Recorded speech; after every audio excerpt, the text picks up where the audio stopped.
বিভিন্ন রকমের গ্রহ সংস্কার এবং বিভিন্ন রকমের সমস্যার জন্য আপনারা কিন্তু অবশ্যই পদক্ষেপ নিতে পারেন।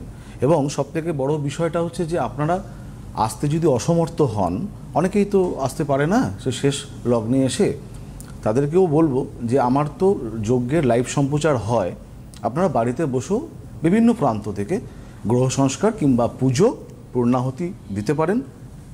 দেওয়ার পর পুজোর পর যে নির্মাল্য দ্রব্য এবং প্রতিকার সমূহ সকল জিনিস আপনাদের বাড়ির ঠিকানায় কিন্তু পাঠিয়ে দেওয়ার কিন্তু ব্যবস্থা থাকবে।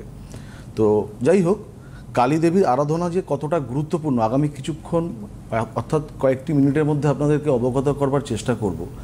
যদিও বা আপনারা যা বলবো হয়তো পুরোটাই হয়তো জানেন, অনেকটাই হয়তো জানেন, তাও আমার কাজ হচ্ছে যে জানা জিনিসকে একবার স্মরণ করিয়ে দেওয়া এবং কিছু জিনিস যদি অজানা থাকে সেটাকে নতুন করে তুলে ধরবার। সবথেকে বড় বিষয়, এই হিন্দু ধর্মে শিব, ভগবান শিব, কালী, ভগবান শ্রীকৃষ্ণ এবং গ্রহরাজ শনি, এদের চরিত্র এবং এদের গুণাবলীর সাথে কালো রং অর্থাৎ কৃষ্ণ বর্ণ এটা কিন্তু যথেষ্ট সম্পৃক্ত। এবং আমরা পশ্চিমবঙ্গকে নিয়ে যদি বিচার করি, প্রত্যেকটা কোণায় গ্রহরাজ মন্দির, কালী মন্দির, শিবের মন্দির তো আছেই, এবং সর্বক্ষণ আমরা কৃষ্ণ ভজনার মধ্যে কিন্তু আমরা দিন যাপন করি, তাহলেই কিন্তু আমরা প্রশান্তি লাভ করতে পারি। এখন কেন কালো রং, কী জন্য? কালো রং কিন্তু শ্রদ্ধার প্রতীক এবং প্রতিবাদের প্রতীক। কালো রঙের মধ্যে কিন্তু দৃঢ় প্রত্যয়, নিবিড়তা, বিচার এবং আত্মনির্ভরশীলতা কিন্তু লুকিয়ে আছে। বিজ্ঞান বলে যেখানে সর্ববর্ণের যেখানে দেখা মেলে না, অর্থাৎ যে কোনো রং যেখানে থাকে না, সেটাই কিন্তু কৃষ্ণবর্ণ। এবং আমাদের দৃষ্টিতে আমরা যদি কোনো রকমের জ্যোতিকে ধারণা করতে না পারি, আমাদের নয়ন যদি কোনো জ্যোতিকে যদি আমরা দেখতে পারছি না, সেটাই কিন্তু কৃষ্ণবর্ণ, এটা কিন্তু বিজ্ঞানই বলছে। তাই দেবী কালী কেন কৃষ্ণবর্ণা? সাদা রং বলুন, হলুদ রং বলুন, লাল বলুন, সবুজ বলুন, যে কোনো রং বলুন, সেটা কিন্তু এই কৃষ্ণ বর্ণের মধ্যে কিন্তু বিলীন হয়ে সে নিজেই কিন্তু কালো বর্ণ আকার ধারণ করে যে কোনো রং। এবং আমাদের মধ্যে চলা বিভিন্ন রকমের জরা ব্যাধি, হতাশা, পাপ, বিভিন্ন রকমের নেতিবাচকতা যদি আমরা ভক্তির মাধ্যমে যদি মা কালীর পায়ে যদি আমরা অর্পণ করতে পারি, যদি প্রবেশ ঘটিয়ে দিতে পারি তার মধ্যে, তাহলে কিন্তু আমাদের সকল কাল কিন্তু আমরা কাল থেকে রক্ষা পাই। তাই কল্যাণময়ী এবং কালো শক্তি কালিকা দেবী কৃষ্ণবর্ণা। তাই কালী দেবীকে শতকোটি হৃদয়ের প্রণাম এবং ভক্তি মিশ্রিত ভালোবাসা জ্ঞাপন করবার জন্য আমি আজকে নিজেও কালো বর্ণের পোশাক পরিহিত। তো যাই হোক, এখন বিষয়টা হচ্ছে কালী দেবীর বৈশিষ্ট্য। আপনারা নিজেরাই বুঝতে পারবেন যে আপনাদের পুজো দেওয়া আবশ্যকতা কিংবা গ্রহ সংস্কার করার আবশ্যকতা আছে কি নেই, কিংবা এই সময়টা আপনাদের জন্য যথোপযুক্ত কিনা। আমি আগের দিনই বলছিলাম কালী দেবী কিন্তু আবরণহীন, সূক্ষ্ম একটি আবরণ তার কিন্তু আছে, সেটা কেবলমাত্র মায়া। সেই আবরণ নিয়েই কিন্তু কালী দেবী চতুর্দিক কিন্তু দেখছেন, তাই কিন্তু কালী দেবী কিন্তু দিগম্বরী। আমরা জানি কালী দেবীর যে মুক্ত কেশ জাল, এই মুক্ত কেশ জাল কিন্তু মায়াপাশের প্রতীক। এই মায়াপাশ দিয়ে কিন্তু কালী দেবী আমাদেরকে মায়াজালে আবৃত্ত করে রেখেছে।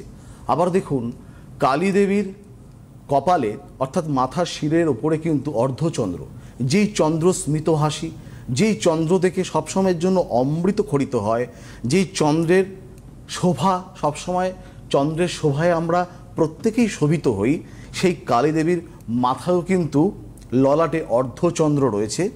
এবং আমাদের প্রত্যেকটি মানব জীবনের অতীত, বর্তমান এবং ভবিষ্যৎ এই সমস্তটাই কিন্তু ত্রিগুণময়ী, ত্রিকালদর্শী এই কালী দেবী কিন্তু প্রত্যেকটা তার নয়ন দিয়ে কিন্তু সবসময় কিন্তু সে আমাদের কিন্তু পরিলক্ষিত করছে। তাই তো কালী দেবী ত্রিনয়না। এবং সবথেকে বড় বিষয়, এই যে কালী দেবী যে অসুর নিধন করেন, অসুর নিধন করে তার যে মুখমণ্ডলের অবয়ব আমাদের যে মানব জাতির হৃদয়ে যে ভাস্বরিত হয়, আমরা কালী দেবীকে দেখি একটা ভীষণ রাগী মূর্তি, বিভীষিকাময়। তাই তো কালী দেবী করালো বদনা। এবং আমরা জানি এই জীব, এখান থেকে কিন্তু আমরা যে কোনো ধরনের স্বাদ আস্বাদন করি। এই জীব, যার সাহায্যে কিন্তু আমরা কথাও বলি। আমরা জানি আমাদের যে ষটচক্র রয়েছে তার বাইরে যে গুপ্ত 3টে চক্র কিন্তু মানব জীবনে থাকে। তার মধ্যে একটি চক্র হচ্ছে ললনা চক্র। যে ললনা চক্র দিয়ে কিন্তু আমরা বিভিন্ন রকমের লালসা, নেতিবাচক জিনিসকে কিন্তু আমরা আস্বাদিত করতে চাই, সেইটাকে আমাদের জয় করতে হবে। তাই কালী দেবী লোলো জিহবাং, ঠিক আছে। এবং মুন্ডমালা কেন? যখন অসুর বধ হয়, অসুরের মধ্যে থেকে যখন রক্ত ঝরছে, যখন তার রজগুণ বেরিয়ে যাচ্ছে এবং তার যে সাত্ত্বিক গুণ আমরা দেখতে পাই, অর্থাৎ রজগুণ বেরিয়ে যাওয়ার মধ্যে যে একটা সাত্ত্বিক গুণ আমরা দেখতে পাচ্ছি, মা কালী বিভিন্ন অসুরের মুন্ডমালাকে নিজের গলায় পরিবেষ্টিত করছে, তাই তো তিনি মুন্ডমালা বিভূষিতা। এবং সবথেকে বড় কথা, কালী দেবী মহাকাশচারিণী এবং 360 ডিগ্রি তার প্রত্যেকটি কোণায় কিন্তু দৃষ্টি আছে। তার যে 4টি হাত, অর্থাৎ একটি 360 ডিগ্রি সার্কেলকে কিন্তু সেটা বোঝায়। এবং আমাদের যে কোনো চতুর্বর্গ যে আমরা ফল পাই, সেটা কাম, ধর্ম, বিভিন্ন বিষয়, তার জন্য কিন্তু এই কালী দেবী চতুর্ভুজা। অর্থাৎ এই কালী দেবী শনির যে ভীষণতা, শনির যে ক্রুদ্ধতা, শনির বিভিন্ন রকমের যে একটা রাগ, তার জন্য জন্মছকে আমি বারবার করে বলি কেন কালী দেবী এবং শনি, গ্রহরাজ শনির মধ্যে সমানুপাতিক একটা সম্পর্ক আমরা খুঁজে পাই। তার কারণ আমি আগেও বলেছি, এখনও বলবো, যতদিন থাকবো ততদিন বলে যাব। জন্মছকে যদি শনি সমস্যাযুক্ত হয়, তাহলে সে তো আমাদেরকে পীড়া দেবে বটেই, তার সাথে সাথে শনি ব্যতীত আরও যে 8টি গ্রহ আছে তার থেকে কোনোদিনও আমরা ভালো ফল পেতে পারবো না। কারণ গ্রহরাজ Shani as like the gatekeeper of our horoscope, ঠিক আছে। তাহলে এই যে কেন আমরা শনির ক্রূরতা থেকে রক্ষা পাওয়ার জন্য কালী দেবীর কাছে যাই, যে যখন ছেলেবেলায় যখন বাবা বকতেন কিংবা মাস্টারমশাইরা বকতেন কিংবা ছেলে ধরাটা চোখ রাঙাতেন, আমরা কিন্তু ভয় পেয়ে মায়ের আঁচলে কিন্তু মুখ লোকাতাম।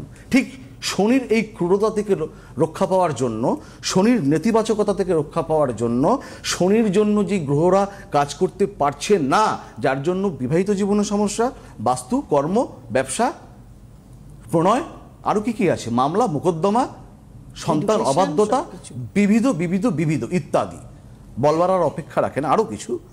এই শনি মহারাজকে কুপ্রভাব থেকে রক্ষা পাওয়ার জন্য দক্ষিণা কালী পুজো করা এবং দশমহাবিদ্যার প্রথম স্থানাধিকারী দেবী কালী দেবীর পুজো করা আমাদের আবশ্যক।